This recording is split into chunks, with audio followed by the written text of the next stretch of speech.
Hello दोस्तों, welcome to accountant exam prep. Guys, आप विश्वास नहीं करोगे, मैंने 30 से 40 मिनट का वीडियो ऑलरेडी रिकॉर्ड कर दिया था। उसके बाद मुझे दोबारा रिकॉर्ड करना पड़ रहा है यही वीडियो, सेम वीडियो। क्यों? कि उस वीडियो में वॉइस नहीं आई थी, मुझे ध्यान नहीं रहा। मैंने रिकॉर्डिंग स्टार्ट कर दी, स्क्रीन रिकॉर्डिंग, एंड उसके बाद वीडियो में वॉइस ही नहीं आई जब मैं एडिट करने लगा। तो ये मेरे लिए बहुत ही ज़्यादा मतलब ऐसे फ्रस्ट्रेटिंग रहा, और मैं सिर्फ एज एन हेल्पिंग हैंड आपके लिए कर रहा हूँ। तो अब मैं जो वीडियो रिकॉर्ड कर रहा हूँ उसमें मैं विदाउट रीजन तुरंत आपको आंसर बताता जाऊँगा। कोई रीज़न, कोई टाइम वेस्ट नहीं करूँगा, जल्दी से जल्दी कराने की कोशिश करूँगा। ठीक है, तो आप मेरा पूरा सपोर्ट करना और थोड़ा सा कॉम्प्रोमाइज करना कि आप, मैं यहाँ पे कोई रीजन नहीं बता रहा हूँ।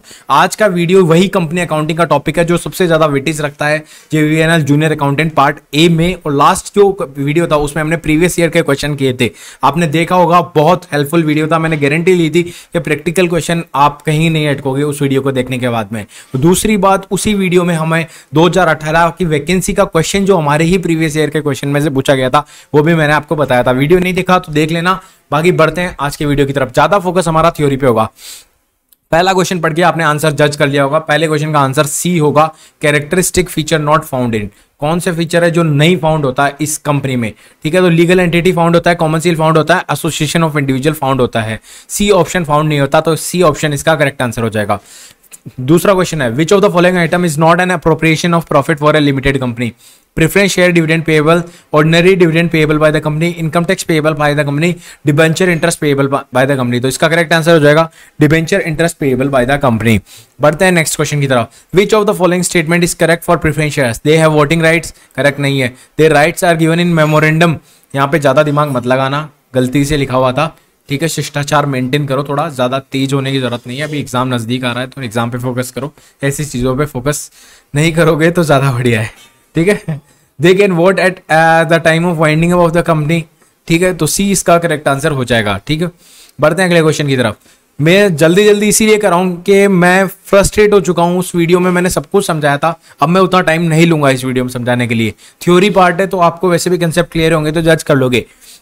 Of the following account types, which would be increased by a debit? Liabilities and expense, assets and equity, assets and expense, D हो गया equity and revenues। तो इसका करेक्ट आंसर हो जाएगा, जब भी डेबिट करेंगे तो assets और expenses इंक्रीज होते हैं। ठीक है, तो D C इसका करेक्ट आंसर हो जाएगा। इसके फोर्थ के बाद में डायरेक्टली सेवंथ क्वेश्चन इसलिए आया है क्योंकि कोई काम के क्वेश्चंस नहीं थे, मैंने उनको एलिमिनेट कर दिया है।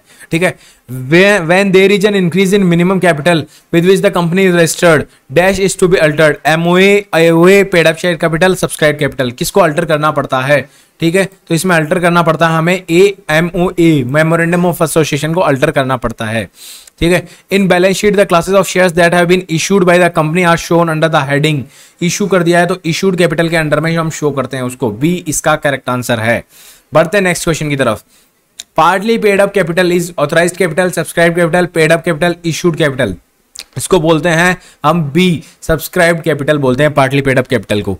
ठीक है, a company issued shares of ₹100, company received ₹60, 60 is subscribe capital, paid up capital, called up capital और या नन ऑफ द अबव। तो इसका करेक्ट आंसर है सी, कॉल्ड अप कैपिटल। अगला क्वेश्चन है, विच of the following statement is true? कौन सा statement इसमें से ट्रू आइडेंटिफाई करना है? Ordinary shares have fixed dividend and stable market value, ordinary shares have variable dividend and stable market value, ordinary shares have fixed dividends and volatile market value, ordinary shares have variable dividend and volatile market value. तो D option इसका correct answer है। ठीक है, बढ़ते हैं next question की तरफ। Prospectus is invitation from company to subscribers for shares. Document submitted to ROC after allotment of shares. And document which shows the number of shares that have been allotted. Document which shows the paid up capital of the company. Prospectus क्या होता है? जिसमें हम invitation देते हैं कि हमारे जो शेयर्स हैं उनको सब्सक्राइब करो। ए इसका करेक्ट आंसर है। ए इसका करेक्ट आंसर है। बढ़ते हैं नेक्स्ट क्वेश्चन की तरफ। Share capital can be credited only when shares are allotted, when prospectus is issued, none of the above, या एप्लीकेशन मनी रिसीव्ड। तो इसका करेक्ट आंसर हो जाता है शेयर एप्लीकेशन अकाउंट को हम शेयर कैपिटल अकाउंट को क्रेडिट करें when shares are allotted। ठीक है, शेयर्स को अलॉट करते हैं तब मानते हैं। ठीक, calls are share value, application money, demand made to share holders by director, allotment money. Easy question है, इसका करेक्ट आंसर है C, demand made to share holders by directors. देखो यहाँ पे माउस से ही मैं ये ड्रॉ कर रहा हूँ, मैंने पेन टेप का यूज नहीं किया है क्योंकि पेन टेप मैंने साइड में रख दिया, अब मेरे को वीडियो भी जल्दी बनाना था। गाइस देखो, अभी तक जितने वीडियो डाले ना, जितने वीडियो, उन वीडियो में से जो एफिशिएंसी है सही होने के आंसर्स की वो है 96 to 97 या 98%। अगर 2 4 5 10 क्वेश्चंस गलत भी मैंने बताए हैं, उस चीज को लेके नेगेटिविटी क्रिएट मत करा करो चैनल पे, या मन में नेगेटिविटी बूस्ट मत करा करो, बिकॉज इंग्लिश में कंटेंट पहली बात तो कोई डाल नहीं रहा, दूसरी बात इंग्लिश में जो मैं डाल रहा हूं तो एमसीक्यू कोई करा नहीं रहा। तो इतना हेल्पफुल चीज मैं अपने इफर्ट्स डाल के कर रहा हूं। देखो यहां से तो मुझे पैसे मिल नहीं रहे, देखो यूट्यूब से मुझे कोई भी इनकम जनरेट नहीं हो रही है, तो आप ये भूल जाना मैं व्यूज के लिए या फिर इसके लिए, लेकिन जितना व्यूज ज्यादा होगा या फिर जितने लोग सब्सक्राइब करेंगे उससे एक नेटवर्क बिल्डिंग हो रही है। तो विन विन फैक्टर में सिर्फ नेटवर्क बिल्डिंग हो रही है, यहाँ से व्यूज से मुझे कोई पैसे नहीं मिल रहे हैं, ये बात भूल जाना आप। तो इसी वजह से नेगेटिविटी क्रिएट मत करा करो यार, इतने एफर्ट्स डाल रहा हूं तो उसको अप्रिशिएट करा करो, लाइक करके अच्छा कमेंट करके। क्वेश्चन पढ़ लिया होगा, जज भी कर लिया होगा। अलॉटमेंट मनी को कब मानते हैं हम? सेकंड इंस्टॉलमेंट पे मानते हैं। फर्स्ट इंस्टॉलमेंट मनी तो क्या आता है? एप्लीकेशन आता है। सेकंड इंस्टॉलमेंट पे हम क्या मानते हैं? अलॉटमेंट मनी मानते हैं, ठीक है। तो यहाँ पे सही बी इसका करेक्ट आंसर हो जाएगा। shareholders wealth in a firm is represented by number of peoples employed in a firm, नहीं। book value of the firm's asset less book value of the liabilities, नहीं। amount, ये A है, amount of salary paid to employees, नहीं। market price per share of the firm's common stock, ये option सही है, D option इसका correct answer है। Minimum subscription required by the company, इसका आप मुझे कमेंट करके बताओगे, क्योंकि इतना इजी क्वेश्चन है, इतना इजी क्वेश्चन है, इसका तो मैं क्या ही जवाब दूं यार। इसका तो कमेंट करके बता देना, ए जो भी, या बी या सी या डी, जो भी आपको लगे वो आप मुझे कमेंट करके बता देना। Premium received on shares is treated as capital reserve, capital received, capital revenue या ऑल ऑफ द अबव। ये है बी इसका करेक्ट आंसर है, कैपिटल रिसीव्ड होता है premium received on shares. In case of under subscription dash is not found, total number of application received is equal to total number of shares offered, ठीक है। Total number of application received is less than total number, ये तो found होता है B. तो total number of application is more than the total number of shares offered, ठीक है। तो इसका करेक्ट आंसर हो जाएगा बोथ ए एंड सी। ए भी नहीं होता और ये ओवर सब्सक्रिप्शन हो ही जाएगा, तो ये भी नहीं होता, तो इसका करेक्ट आंसर हो जाएगा D, both A and C. Features of calls in advance considered as capital of the company shown on the liability side, no dividend paid on calls in advance। तो इसका करेक्ट आंसर हो जाएगा ए और C, यानी both A and C, D इसका correct answer हो जाएगा।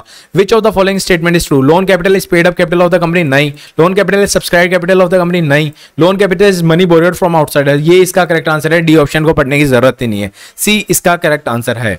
बढ़ते हैं अगले क्वेश्चन की तरफ। 22वां क्वेश्चन शायद मैंने काट दिया है, हाँ कोई काम का नहीं होगा इसीलिए काटा है। Shares can be forfeited by share holders, register of companies, directors, all of the above. Common sense है, शेयर्स को शेयर होल्डर्स और रजिस्टर फॉरफिट नहीं करता है, इसको डायरेक्टर्स ही फॉरफिट करते हैं, ठीक है। बढ़ते हैं अगले क्वेश्चन की तरफ। Amongst the following that is not a short term means of capital, short term means of raising capital. Loan from financial institution, bills of exchange short term है, प्रॉमिसरी नोट शॉर्ट टर्म है, loans from financial institute को हम मानते हैं long term, तो ये इसका correct answer हो जाएगा, ठीक है। That is not a short term, तो यहाँ पे दोनों शॉर्ट टर्म है, ए शॉर्ट टर्म नहीं है, तो ए इसका करेक्ट आंसर हो जाएगा। बढ़ते हैं अगले क्वेश्चन की तरफ। All of them are long term borrowing except, देखो इस क्वेश्चन में ना आप जो जज करोगे ना वो आपके ऊपर डिपेंड करता है, ठीक है। पब्लिक डिपॉजिट लॉन्ग टर्म होता है, डिबेंचर्स शॉर्ट टर्म भी होते हैं, लॉन्ग टर्म भी होते हैं, ठीक है। कैश क्रेडिट को हम शॉर्ट टर्म अज्यूम करते हैं, हमेशा हमेशा कैश क्रेडिट को हम शॉर्ट टर्म अज्यूम करते हैं, ठीक है। लेकिन डिबेंचर शॉर्ट टर्म भी होता है और लॉन्ग टर्म भी होता है, तो आप चाहो तो डी भी मान सकते हो इसका आंसर, चाहो तो ए भी मान सकते हो। अगर कुछ नहीं बोल रखा तो ए मान लेना, अगर ऑप्शन में बोथ ए एंड सी आ गया है तो हम थोड़ा सा ऐसे करेंगे कि डिबेंचर्स भी शॉर्ट टर्म होते हैं, ठीक है। तो इसीलिए लॉन्ग टर्म्स के बोरोइंग्स के अलावा कौन सी होती है? ए और सी, तो ये जज कर लेंगे इसमें अगर हम करना चाहें तो। In debenture account dash is to be mention, name of the debenture, rate of interest. जब भी डिबेंचर लिखते हैं तो रेट ऑफ इंटरेस्ट ही लिखते हैं, नेम ऑफ डिबेंचर का कोई सेंस नहीं होता, क्योंकि डिबेंचर का डिबेंचर ही लिखते हैं। 7% डिबेंचर, 8% डिबेंचर, 9% डिबेंचर ऐसे लिखते हैं। बढ़ते हैं अगले क्वेश्चन की तरफ। When the debenture are issued at discount, such discount may be written off against revenue profit, may be written off against capital profit, both A and B shown as debit side of the balance sheet. इसका correct answer है both A and B, ठीक है। Both A and B इसका correct answer है। Features of debenture issued as collateral security, select from the given options. Only interest on loan to be paid, सही बात है। On interest on loan as well as debentures to be paid, सही, ये भी बात सही है। कोलैटरल सिक्योरिटी में जब इशू करते हैं, debenture issued as security towards line towards the loan taken, ठीक है, ये बात गलत है, तो इसका करेक्ट आंसर हो जाएगा D, both A and B, ठीक है। It is uncommon in case of debenture issued as collateral security that, collateral security में जब भी डिबेंचर इशू करते हैं तो कौन सी चीज अनकॉमन है, ठीक है। Interest to be given on debentures, ये कॉमन है। Accounting entry is not made, नहीं मिलती क्योंकि फुट नोट बनाते हैं। Existence of debenture given as note, यहाँ पे बोल दिया नोट के रूप में बनाते हैं बैलेंस शीट में, ठीक है। तो तीनों ऑप्शन कॉमन है, बाकी जो नन ऑफ द अबव है ये इसका करेक्ट आंसर होता है क्योंकि अनकॉमन पूछा है। तीनों कॉमन है, तीनों चीजें करी जाती है इसमें। When the preference shares are redeemed, the redemption money is paid out of capital account, profits of the company, security premium account या बोथ बी एंड सी। इसका करेक्ट आंसर हो जाएगा both B and C, profit में से और security premium account में से देते हैं जब भी रिडीम करते हैं, ठीक है। अगला क्वेश्चन है redemption of preference shares can be done except fresh shares are issued for this purpose from the profits when the shares are partly paid। कोई भी जब शेयर पार्टली पेड होता है तो उसका रिडम्पशन हो ही नहीं सकता, सी इसका करेक्ट आंसर हो जाएगा। पढ़ते हैं आगे। Capital redemption reserve is prepared when the redemption is done out of the issue of fresh shares, redemption is done out of the profits of the company, redemption is done through company's capital fund या all of the above. इसका correct answer हो जाएगा guys B, redemption is done out of profits of the company, ठीक है। B इसका correct answer हो जाएगा। बढ़ते हैं अगले क्वेश्चन की तरफ। Which of the following transaction would have no impact on stock holders equity. कौन सा ट्रांजेक्शन है जिससे स्टॉक होल्डर्स इक्विटी पे कोई भी इफेक्ट नहीं आएगा। डिविडेंड टू स्टॉक होल्डर्स आएगा इफेक्ट, नेट लॉस का इफेक्ट आएगा, investment by of cash by stock holders ये भी आएगा इफेक्ट। तो जब लैंड परचेस करेंगे तो उसमें और बैंक लोन से के थ्रू, तो लोन के थ्रू तो हमारा लाइबिलिटी साइड इंक्रीज हो गया, लैंड के थ्रू हमारा टेंजिबल असेट्स इंक्रीज हो जाएगा, तो इससे कोई भी इफेक्ट नहीं आएगा। तो ये इसका करेक्ट आंसर हो जाएगा 33 का ए। गाइस वीडियो यूजफुल लगते हैं तो वीडियो को लाइक तो करना, प्लीज लाइक करना। वीडियो को लाइक करने से मुझे मोटिवेशन मिलता है, मोरल बूस्ट होता है। और कमेंट करके जरूर जाना। विच of the following would not be included in balance sheet. इतना इजी क्वेश्चन है, इसका कमेंट करके आंसर मुझे बता देना, ये मैं नहीं बताने वाला, ठीक है। इससे ज्यादा इजी क्वेश्चन क्या आएगा अगर बैलेंस शीट ही नहीं आती आपको तो। It is uncommon in calls in advance that. अब देखो कॉल्स इन एडवांस में क्या होता है कि अगर एमओए और एओ में लिखा हुआ नहीं है तो मैक्सिमम जो कॉल्स इन एडवांस में इंटरेस्ट होता है वो कितना पे किया जाता है 6%। 6% पे कर दो या उससे नीचे कितना भी कर दो। तो डायरेक्टर्स पे 6%, ये कॉमन है। 5% कॉमन है, 4% कॉमन है। अगर 6% से ऊपर जाता तो अनकॉमन हो जाता। 6% से ऊपर कितना जा रहा है 8%, ये इसमें अनकॉमन है क्योंकि अनकॉमन ढूंढने के लिए बोला है हमें, ठीक है। ए इसका करेक्ट आंसर है। 36 क्वेश्चन है the following related to recording process which of the following statement is correct. General ledger is chronological record. General ledger नहीं होता, केवल जनरल होता है, ठीक है, ये गलत हो गया। General ledger is posted from the transactions recorded in general. ये बात सत्य है, जनरल में करेक्ट पूछा है यहाँ पे हमें। जनरल में हम जो रिकॉर्ड करते हैं उसी को हम जनरल लेजर में हम पोस्ट करते हैं, तो ये बात सही है। यही यहाँ पे हमारा आंसर हो जाएगा, बाकी ऑप्शन की पढ़ने की जरूरत ही नहीं है। आप पढ़ लेना, आपको जो ठीक लगे वो ठीक है। यहाँ पे आगे बढ़ते हैं। Select the statement that is true. True find करना है, ठीक है। पहले हमें ऑर्डिनरी शेयर्स का एक क्वेश्चन आया था जिसमें ऑर्डिनरी शेयर्स बोला था, यहाँ पे प्रेफरेंस शेयर्स का है। तो मैं बता देता हूँ, प्रेफरेंस शेयर्स का जो वैल्यू होती है वो हमेशा स्टेबल वैल्यू होती है और डिविडेंड भी स्टेबल होता है, ठीक है। तो यहाँ पे फिक्स डिविडेंड कहाँ पे लिखा हुआ है, फिक्स डिविडेंड यहाँ पे लिखा हुआ है, ठीक है। और स्टेबल मार्केट वैल्यू भी बी ऑप्शन में लिखी हुई है। बी ऑप्शन इसका करेक्ट आंसर हो जाएगा, ठीक है। बढ़ते हैं अगले क्वेश्चन की तरफ। आप पोज कर करके देखते रहना, जज करते रहना, मैं थोड़ा जल्दी करा रहा हूँ। विच इज ट्रू, फिर ट्रू बोला है। Called up capital and paid up capital are equal. ये जरूरी नहीं है called up capital and paid up capital equal हो। Called up capital and paid up capital are unequal, ये भी जरूरी नहीं है, ये तो हो ही नहीं सकता, ठीक है। और क्या बोलते हैं, ये हो सकता है सॉरी, लेकिन जरूरी नहीं है। Called up capital and paid up capital में, अब यहाँ पे जो हमें रिक्वायर्ड थी वो वर्ड यूज कर दिया में। हाँ, ये दोनों बराबर हो सकते हैं। जितना हमारा कॉल्ड अप कैपिटल होगा उतना हमारा पेड अप कैपिटल भी हो सकता है, ठीक है। बढ़ते हैं अगले क्वेश्चन की तरफ। सी इसका करेक्ट आंसर हो जाएगा भाई, ठीक है। बढ़ते हैं अगले क्वेश्चन की तरफ। If A company has the word limited at the end of its name, this means that the share holders liability for the debts of the business is restricted. तो यहाँ पे ये ही इसका करेक्ट आंसर है, इसके आगे जाने की जरूरत ही नहीं है। यही एक जब मैं यहाँ पे करेक्ट बोला है ना, दिस मीन्स दैट, यानी दिस मीन्स, तो इसका मतलब यही होता है। फिर भी आगे पढ़ लेते हैं। The number of share holders have fixed upper limit, नहीं, गलत है। The number of members can never be increase, गलत है। There is a limit to the number of shares that can be issued, नहीं, ये भी गलत है। तो ए इसका करेक्ट आंसर हो जाएगा। 40th क्वेश्चन है। Retail store gift certified that, यार इसका डायरेक्ट आंसर बता रहा हूं मैं यार, इतना लंबा क्वेश्चन है। डिक्रीज होता है, कॉमन सेंस का क्वेश्चन है। कॉमन सी बात लगाओगे कि गिफ्ट सर्टिफिकेट बेचे हैं उसने, वो लैप्स हो जाएंगे 1 साल के बाद, तो डिफर्ड रेवेन्यू अकाउंट में क्या इफेक्ट आएगा, redemption of lapse of certificate और सर्टिफिकेट का, तो दोनों ही डिक्रीज हो जाते हैं। कॉमन सी बात है, कॉमन सेंस आपका कंसेप्ट क्लियर है तो जनरली इस क्वेश्चन को कनेक्ट कर लोगे आप, ठीक है।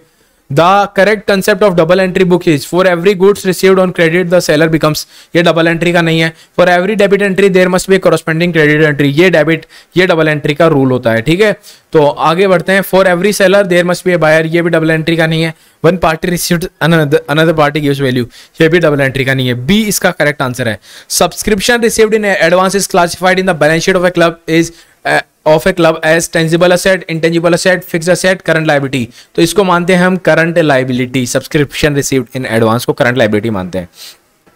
अगला क्वेश्चन है 42 के बाद डायरेक्ट 46 ले रहे हैं क्योंकि बीच के क्वेश्चंस काम के नहीं थे। Which of the following items would not form part of share holders equity of a company on the statement of financial position, ठीक है। Ordinary share capital, trade payable, share premium, retained profit. Ordinary share capital include होता है, share premium include होता है, retain profit include होता है, trade payable include नहीं होता है। सबसे इजी क्वेश्चन, और ये यहाँ पे इसका करेक्ट आंसर हो जाएगा बी, इसका करेक्ट आंसर हो जाएगा।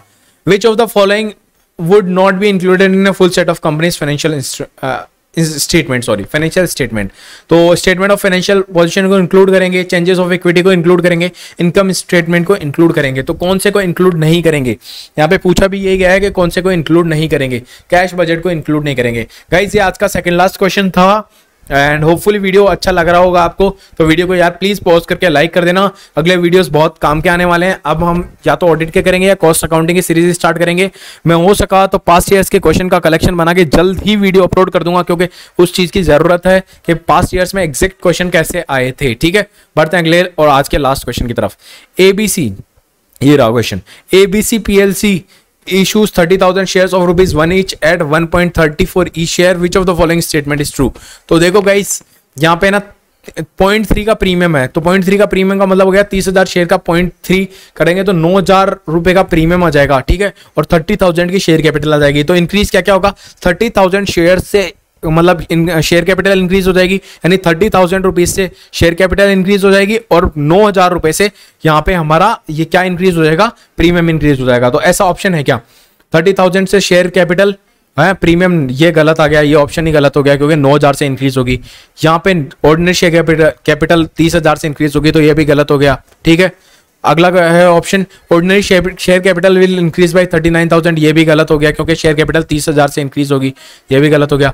Ordinary share capital will increase by 30,000, ये सही बात है। And share premium will increase by 9,000, देखो 9,000 होगा, 9,90,000 नहीं होगा, सॉरी ये 9,000 है, तो ये ऑप्शन को हम सही मानेंगे और ये 9,000 कर लेना। यहाँ पे एरर है, यहाँ पे प्रिंटिंग में एरर है, ठीक है।